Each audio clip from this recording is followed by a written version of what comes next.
Mikor a repülőiskola kivonul, a világ kivirul, és a lány szíve kigyúl. Mikor a repülőiskola sorban áll, még az oktató is szalutál. Ha végig megy a főutcán egy repülőgyerek, mind megáll a forgalom, és őtet nézik meg.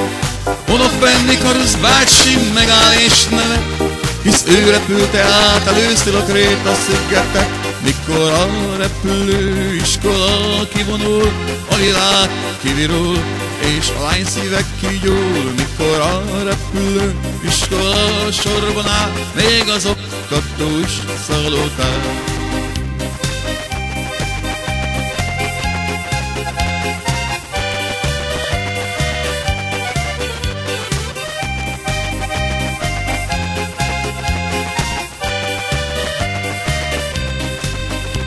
Ha végig megy a főutcán egy repülőgyerek, mind megáll a forgalom, és őtet nézik meg.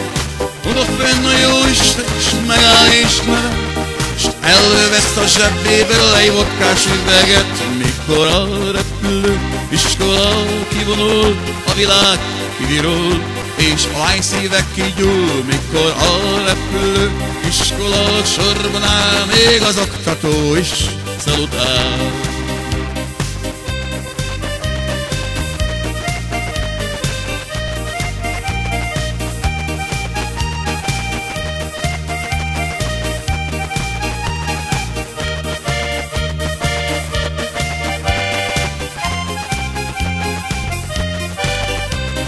Felőködött járasos, napsütésben száll a gép, engem többé csalogass, kisbabám, rád nincs szükség, mert észebbek vagyunk mi, mint egy asszony álmai, mert tudja minden kisbaba, tudja minden nő, a legelső katona a repülő, mert észebbek vagyunk mi, mint egy asszony álmai.